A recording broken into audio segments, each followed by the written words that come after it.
Dudes, what's up? We got us a bit of an opposite style video here today. I know I'm tea-sipping rant boy, but we're going to be talking about something a little bit different here, okay? Really, I'm just the truth teller.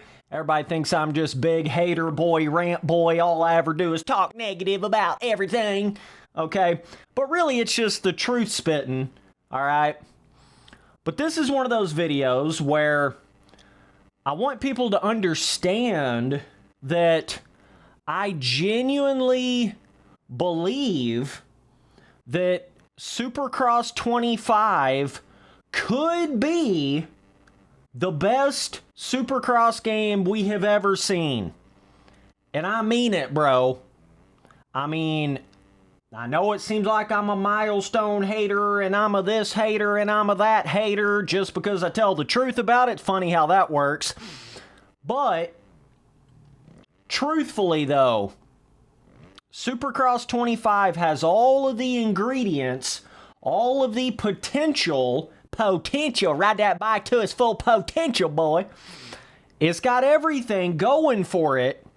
Now, of course, we do know milestone, okay, so nothing is guaranteed, but like, this game could most certainly be the best Supercross game that has ever been made, and I'm gonna go ahead and say it, there's at least probably like I'm gonna just, formulate it up in my head right now, boys. We're gonna do that Spency boy tea-sipping math right here, okay?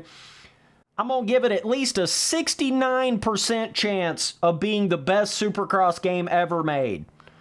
That's what I'm feeling on it right now. At least 69%. Could even be a little bit more.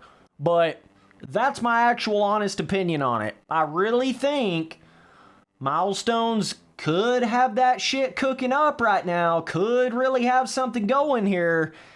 Hopefully they do, man. Hopefully they're not tricking us. Hopefully they're not, kind of scamming us with that. It's a new engine. It's a new world. It's new ruts. It's new physics. It's new this, kind of promising you the world, but not really giving it to you. Who knows, man? But honestly, I've got more of a positive outlook on it than I do a negative one, which is saying something. From the history of what I know about Milestone and what they've done with a lot of their games, I truly do have an actual optimistic look of Supercross 25. I think it genuinely has a really good chance of being the best Supercross game ever made. I really, really do believe that, bro. Hopefully they've got their head on straight with Supercross 25. I don't know. But so far, it seems like they are doing the right thing when it comes to, not making a game every single year, taking extra time to work on it, taking a break from working on them, not making the MXGP games and Supercross games at the same time. Okay, they are, when you look at it factually, they are already following some of the things I've been telling them to do from the very beginning. They are actually doing that currently. So it's kind of like maybe this is a sign right here. Maybe this is they're doing, one step in front of the other. They got this part down. You can't just make an eye candy, the best looking Supercross game.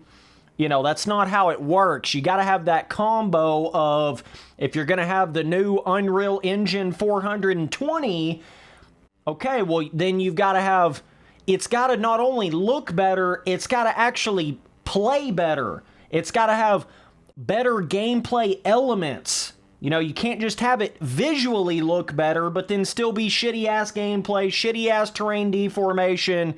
Do you see my point here? You're going to have to make it where those whoops actually challenge you a little bit. It's not just a wide open with your eyes closed and your Lipton in your left hand, and you can hit every whoop section in the game. That's too fucking easy.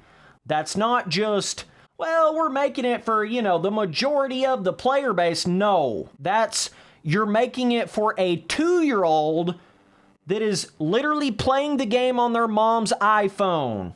Okay? That's what that is. It's too fucking casual. You're not understanding. You need to give it a little bit more. And you started to do that with Supercross 3, okay? But you got to find that balance of giving it that skill gap, giving it those, skill gappy elements to the physics without killing the flow. You got to find that balance of keeping that flow kind of like you had in Supercross 2, but getting that jump skill gap and potential of crashing like you had in Supercross 3, and then having a really good terrain deformation system with better graphics. That's what I'm hoping for and imagining that Supercross 25 could be. It truly does have that potential. I'm not saying go out and pre-order the game. I'm not saying go out and buy it before you know what the hell's going on, but I'm just saying we should have some good things on the horizon here with Supercross 25. I mean, it just seems like, again, like I say, we have learned from Milestone, just because something seems like doesn't necessarily mean like it's gonna be that, okay? I feel like everybody thought Supercross 4 was just gonna be a better Supercross 3, and then a lot of people thought by the time we got to Supercross 666, we thought that would have been, had to have been way better than like a Supercross 2 or 3, but it just really ain't, bro. That right there goes to tell you it's not just all about the graphics, Milestone, okay? There's more to it, all right? You got to have the substance. If there was ever a Supercross game that could be the one, it's this one. But, even if you make it pretty solid, let's say you make it better than the gameplay of, Supercross 2 and 3, let's say it also has better graphics than any other Supercross game, but it doesn't have enough track content in it, well, then you've kind of shot yourself in the foot there. You need a few different moto tracks, man. You need a few different outdoor tracks. That way when somebody gets a little bit bored of riding on the generic AMA Supercross tracks in the game, they have some extra content to keep them playing. Okay? Or at the very least, put the MXGP track editor motocross module pieces into the track editor of your Supercross game. If you don't want to make motocross tracks in your Supercross games, at least let us. Okay? At least let us. You haven't done that yet. For some reason, you have kept this very, drawn a line in the sand where even though you'll have these motocross tabletop-y module pieces and shit in your MXGP track editor, you won't put it in your Supercross games. That's a reason why Reflex was able to succeed at the level that it did, was because not only could a casual motocross gaming fan have fun with it, but also the more hardcore moto gamers could have fun with it, and even the intermediate, moto gamers could have fun with it. It was made for everybody. Reflex truly is the arcade motocross game that was made for everybody. Most of the Milestone games have only been made for the most casual of the casual, Tommy Timmy Two Shoes, never played a moto game in his life, can't even play a moto game and hop on there and, wants to feel special because he can get around a Supercross track his first 2 seconds playing the game, okay? That's too casual for your typical moto gamer, all right? So, I'm just saying, these are some of the heavy hitter things. Yeah, everybody's expecting it to have better graphics and look better, but you have got to make these other elements, somewhat high up in your to-do list here. Otherwise, you're just going to have another eye candy ass game again.